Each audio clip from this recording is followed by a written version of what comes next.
Fala galera do YouTube, nós estamos aqui de volta no seu canal Flanático Notícias, trazendo as últimas informações do Mengão. Galera, os torcedores têm me perguntado muito sobre a questão do jogo do Flamengo ontem, onde o Flamengo errou, né? Porque o Flamengo perdeu aquela partida para o Fluminense. Vamos dizer já, na minha opinião, onde o Flamengo errou, tá? E por que o Flamengo não ganhou aquele jogo. Mas antes, se você não é inscrito nesse canal, faça aí a sua inscrição. Não esqueça de dar o seu like e de compartilhar esse vídeo com os seus amigos e familiares. Galera, o Flamengo não ganhou porque não colocou a bola para dentro.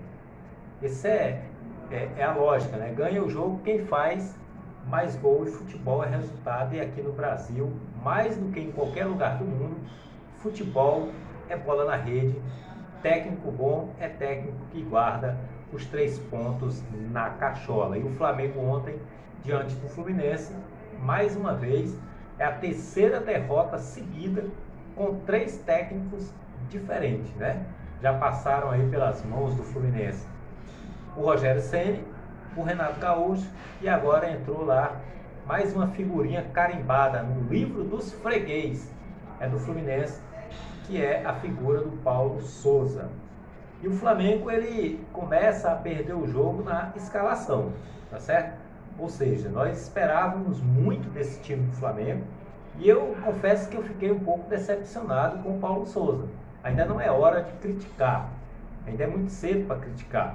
A gente não sabe o que está acontecendo nos treinamentos, e eu também não sei qual é a proposta de jogo ainda do Paulo Souza e em que cada um dos jogadores do Flamengo, como cada um desses jogadores podem se encaixar ali.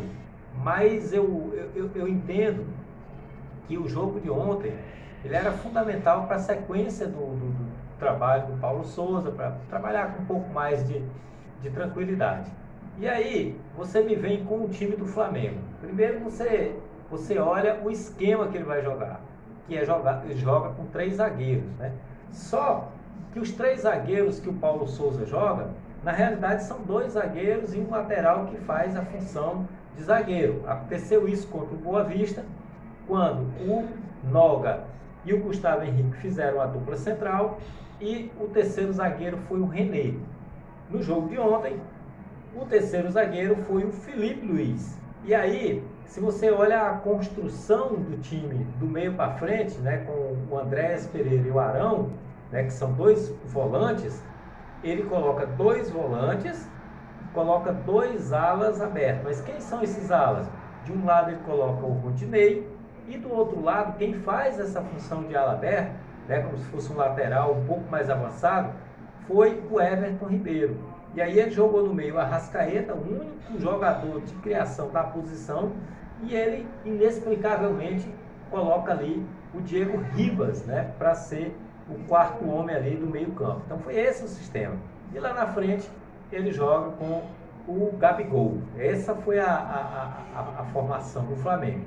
E o erro, na minha opinião, foi na escalação do Diego Ribas, né, primeiro porque eu acho que o Flamengo, se queria entrar com um jogador que não fosse o Everton Ribeiro naquele lado direito do campo, que entrasse com o Marinho, né?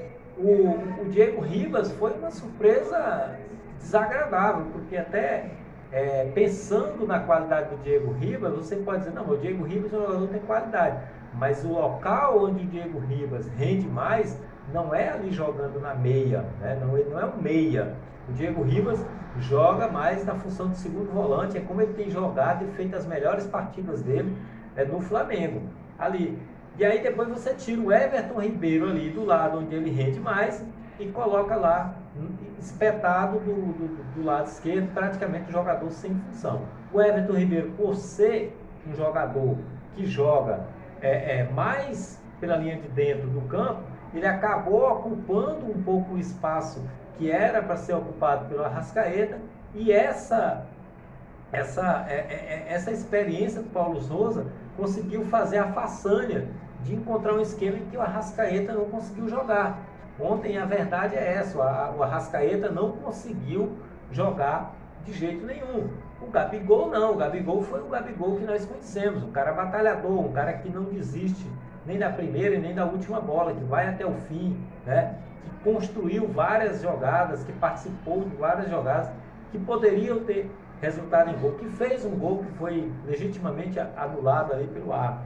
Agora, o que o Flamengo não pode é continuar, o Flamengo não pode continuar tentando inventar, né? Se você coloca o Flamengo ali para jogar com o Everton Ribeiro do lado direito, por dentro, no meio campo, e o Arrascaeta pro outro, e você jogava na frente o Marinho e o Gabigol, ou você colocaria o Vitinho e o Gabigol, você teria um time mais ofensivo, né? Você teria um time mais agudo para fazer o gol. Aí você jogaria o Felipe Luiz na lateral esquerda e o Isla ou o Mateuzinho na lateral direita, Gustavo Henrique, e aí ele escolheria quem era o outro parceiro. E eu estou até aqui um pouco pensativo, por que ele não coloca o Davi Luiz para jogar, né? Eu até acredito, né? E eu nunca fui um fã, né, da vinda do Davi Luiz para o Flamengo, mas é estranho o jogador da qualidade do Davi Luiz, né, sendo relacionado para jogar, não ser sequer colocado durante o decorrer do jogo. Então alguma coisa o Paulo Souza está vendo dentro de campo. Uma outra coisa que eu não gostei foi da falha do Isla, né? O Isla, naturalmente, ele falhou, e falhou de novo, porque o Aras cabeceou a bola onde deveria estar o Isla. O Isla é quem deveria estar na marcação do colombiano Aras. E ele cabeceou ali sozinho, praticamente dentro da pequena área. E aí você viu uma falha glamourosa, né, horrorosa, do Hugo. Mais uma vez, o Hugo conseguiu ser o protagonista levando para o lado negativo no time do Flamengo. Aconteceu contra o São Paulo, em que ele errou e errou feio, né, que custou a classificação do Flamengo na Copa do Brasil, a eliminação do Flamengo na Copa do Brasil. Aquele erro foi diretamente responsável pela eliminação do Flamengo. E ontem o clássico foi vencido pelo Fluminense, um erro coletivo ali do Isla com o Hugo, né? Uma bola daquela era uma bola defensável. Nós temos visto em campos de várzea goleiros, né, amadores fazendo defesas, digamos, extraordinárias, até fazendo, digamos assim, fazendo ponte, fazendo, digamos, pose para defender aquela bola, porque foi uma bola muito fácil. O que nós podemos esperar, né? Eu espero que o Paulo Souza arrume esse time, e não que ele vá para a entrevista coletiva para criticar jogador como ele foi, né? Ao falar do Marinho, né? Quando disse que o Marinho, deu a entender que ele falava do Marinho na entrevista coletiva dele, de que o Marinho parece que não entendeu nada do que ele falou, né? Então a gente precisa afinar o discurso, porque um técnico não pode ir para uma entrevista coletiva de jeito nenhum para ficar queimando o jogador. Isso é muito perigoso, isso derruba treinador, porque se coloca de um lado um treinador que tira a sua responsabilidade, digamos assim, pela derrota, e atribui essa responsabilidade nos jogadores, e isso é muito perigoso para a sustentação do técnico. O que eu quero dizer é que o Jorge Jesus continua aí como um fantasma, né, na vida do Paulo Souza. Com esta derrota, o Paulo Souza à frente do Flamengo tem 50% de aproveitamento, né? E a gente lembra que o melhor trabalho do Paulo Souza foi na Fiorentina, quando ele conseguiu um aproveitamento de 54%. Então ele está abaixo desse trabalho que ele fez lá.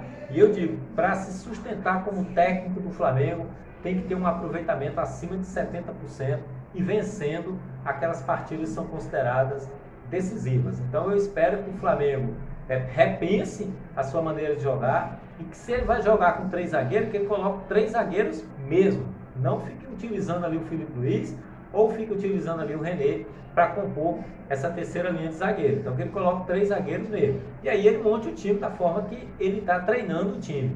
E aí a gente vai ver a sequência, né? Porque se não tiver uma sequência boa de resultado, vai começar a pegar, a torcida vai começar a encher o saco aí do Paulo Souza, e daqui a pouco tá gritando aí, olê, olê, olê, bistei, bistei. 1-0 para o Fluminense, né? Digamos assim, na partida de ontem, pelo que o Flamengo fez, né? Eu até digo que foi um resultado justo, porque o Flamengo, em determinados momentos do jogo, se mostrou bastante desorganizado principalmente no segundo tempo, depois que o técnico, inclusive, colocou sua mão e fez diversas alterações do time. As alterações não surtiram efeito e o Flamengo do segundo tempo ainda conseguiu ser pior do que o Flamengo do primeiro tempo. Vamos para a sequência agora do campeonato e vamos ver se o Paulo Souza consegue melhorar esses números, e não somente os números, mas se ele consegue melhorar, digamos assim, o jeito do Flamengo jogar, porque do jeito que o Flamengo jogou contra o Boa Vista e do jeito que o Flamengo jogou ontem contra o Fluminense, não conseguiu convencer nem o mais otimista dos torcedores do Flamengo. Quero agradecer você, torcedor do Flamengo, que tem nos acompanhado, né? Nas redes sociais, aqui no YouTube. Esse canal está em construção e eu preciso de você. Você que já é meu parceiro, meu abraço. Você que ainda não é inscrito, faça a sua inscrição e também receba aí o meu abraço e vamos caminhar juntos, né? Junto à vitória desse canal, para que ele possa se firmar como um dos grandes meios de comunicação esportiva do